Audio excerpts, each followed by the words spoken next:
नमस्कार दर्शकों, आप सभी का फिर से स्वागत है हमारे ऐसे न्यूज चैनल में।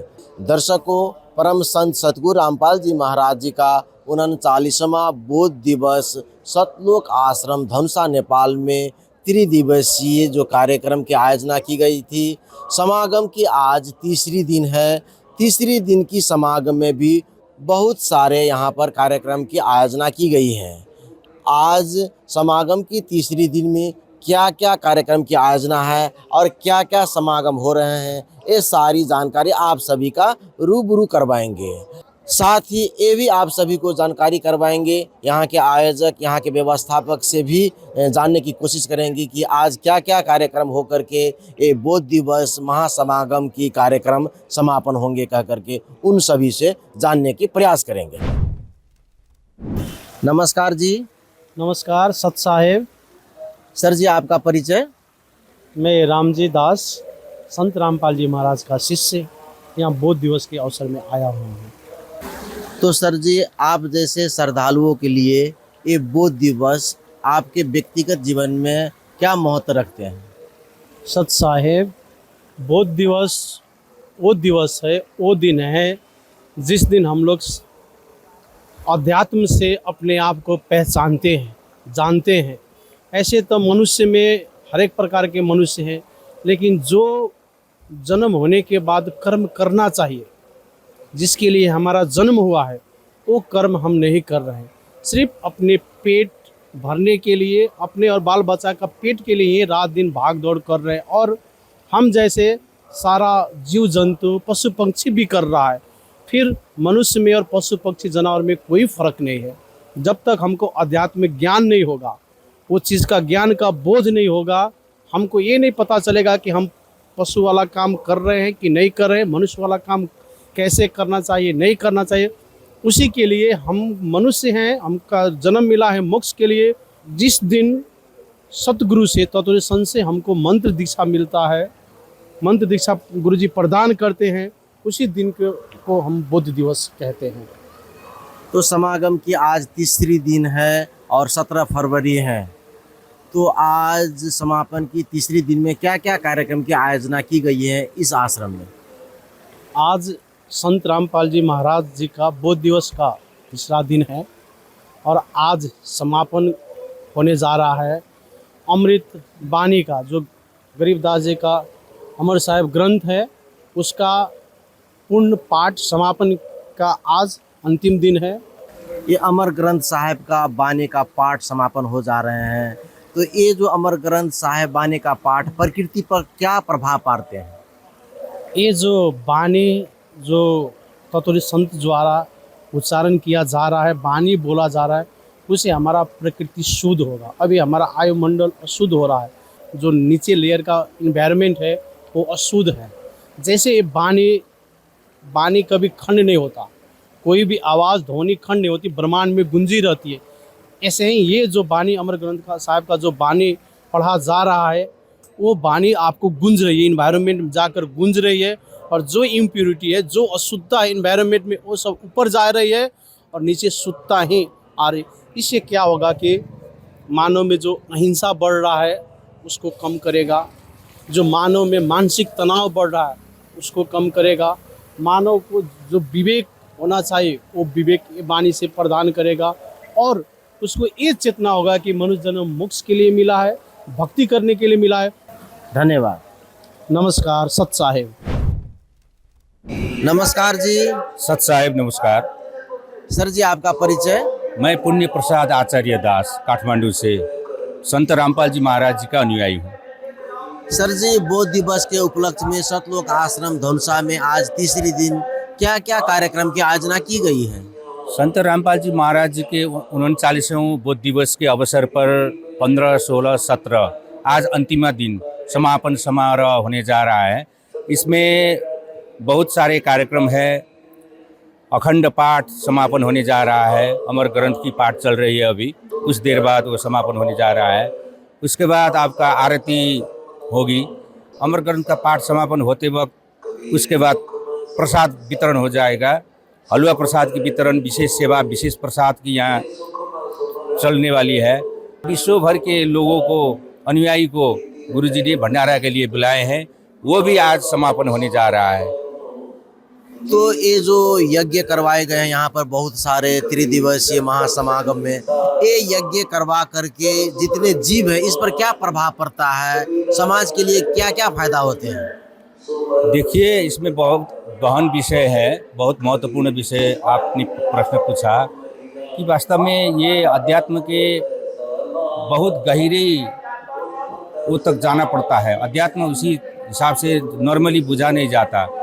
ये अखंड जो 3 दिवसीय 72 घंटा आपको अखंड घी के जो जलते हैं, यहाँ पे क्विंटल का क्विंटल घी जलते हैं, ये टूटता नहीं 72 घंटा 3 दिन। तो इसका ये अमर ग्रंथ का पाठ और ज्योति जलाने से हर जीव पर पॉजिटिव एनर्जी, पॉजिटिव प्रभाव असंख्य ब्रह्मांडों के ऊपर में भी ये प्रभाव पड़ता है। ये मान्यता है, शास्त्र में लिखा हुआ है। और विकृति, विसंगति, दुविधा, नेगेटिविटी जितने भी ये पृथ्वी में होते हैं, ये सारे दूर हो जाते हैं गुरु जी की आज्ञा से। धन्यवाद। सत साहेब जी, नमस्कार। बोध दिवस के उपलक्ष्य में मनाए जा रहे हैं त्रिदिवसीय महासमागम की आज भोग की वाणी यानी कि आरती हो करके समापन होना है।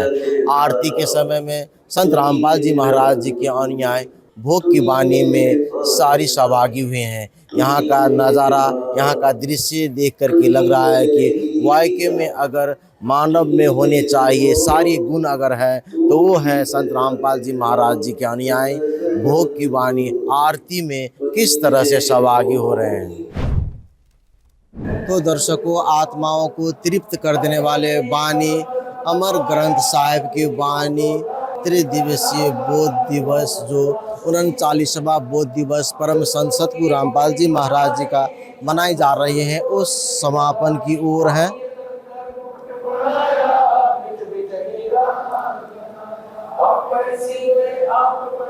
आप सभी देख रहे होंगे कि किस तरह से नतमस्तक होकर के परम संत सतगुरु रामपाल जी महाराज जी के अनुयायी भोग की वाणी में सहभागी हो रहे हैं और बहुत श्रद्धाओं के साथ साथ वाणी बोल रहे हैं।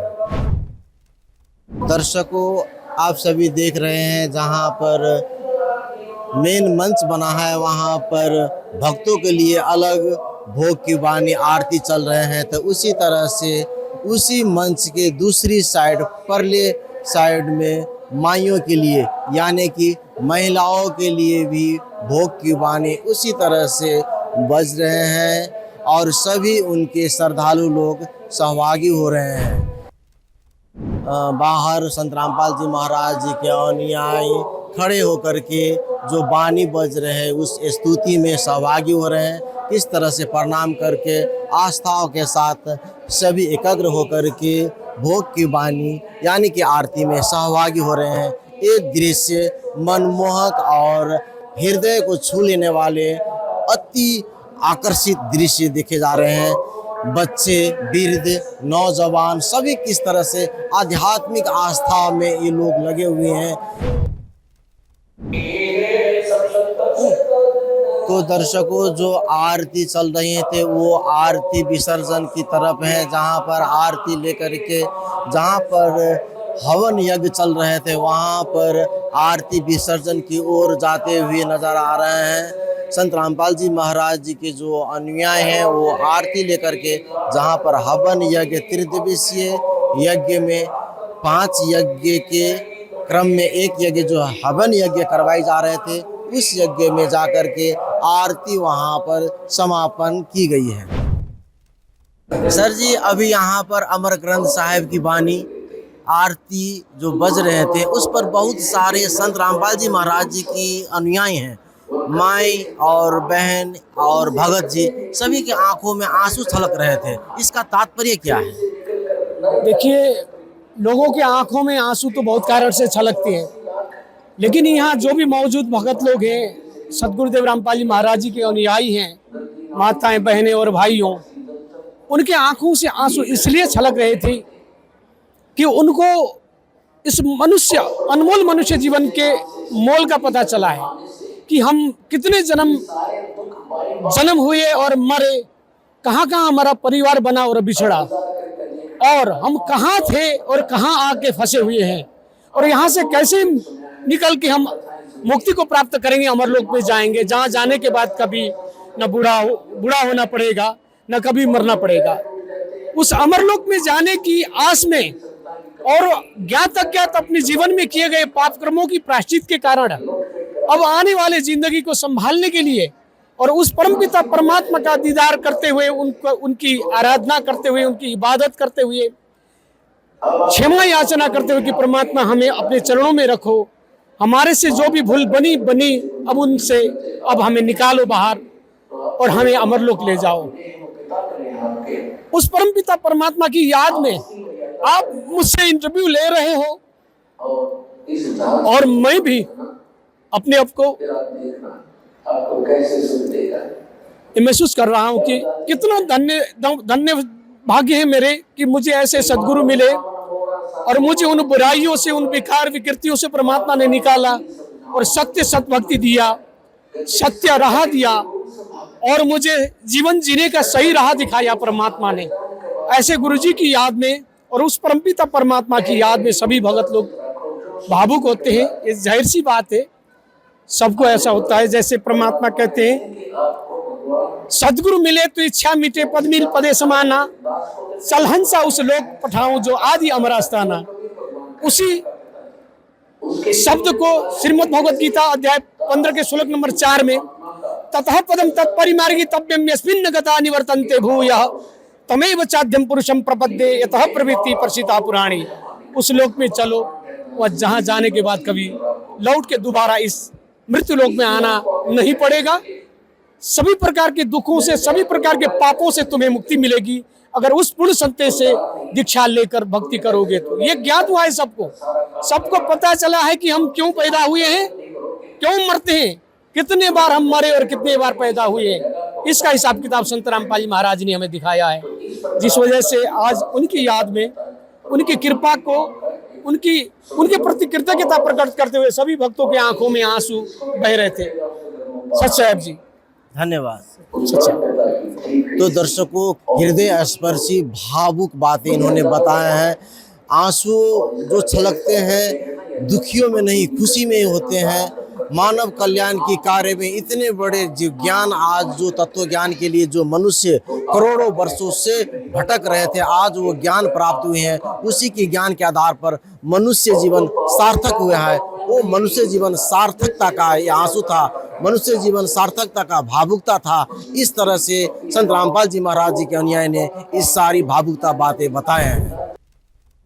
तो दर्शकों, परम संत सतगुरु रामपाल जी महाराज जी के ही सानिध्य में संत रामपाल जी महाराज जी का 39वां बोध दिवस बहुत बड़े भव्यता के साथ जहां पर मनाया गया त्रिदिवसीय बोध दिवस, जहां पर बहुत सारे कार्यक्रम की आयोजना की गई थी, जैसे विशाल भंडारा, आध्यात्मिक प्रदर्शनी, आध्यात्मिक शंका समाधान, रक्तदान, आडंबर रहित विवाह और भी अन्य सामाजिक कार्य हुए।